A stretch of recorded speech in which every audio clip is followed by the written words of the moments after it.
Hei, hea Põhja-Tallinna Noortekeskus. Käes on 29. aprill, 32. online noorsootööpäev, mis tähendab seda, et nüüdseks oleme igasuguse arvestuse järgi kuu aega virtuaalset noorsootööd teinud. Ja sellega seoses tahan sulle öelda, et toredalt ja südamega panede.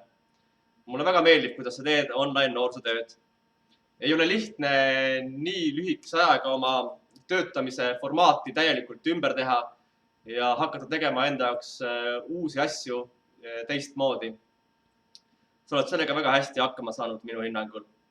Eriti toredad on minu arust teie arvutimängudega seotud tegevused, millest te olete tõelised professionaalid, siin pole küsimustki. Aga samuti näiteks Lego turniir, kus meie enda noor sai 3. koha.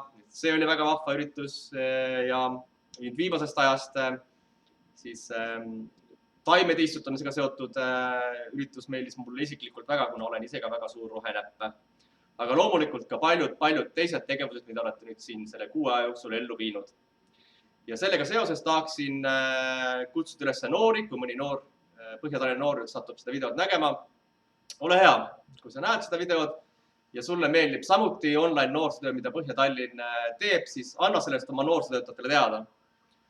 Kas kirjutades kiiduavaldus kuskile postitusena või kommentaarina või kui sa teksti või chatis kirjutada näiteks oma noorsootöötajatele, et hästi panete. Või kui ei julge kirjutada, siis pange lihtsalt kuskile postituse alla like või südamemärk. Ja samuti võite seda teha siis, kui teile lihtsalt teie noorsootöötajad väga meeldivad ja te arvate, et nad on ägedad ning toredad. Sest et ka noorsootöötajad vajavad teinekord head kiidusõna ja motivatsiooni. Nii et pange heas vaimus edasi ja tšau!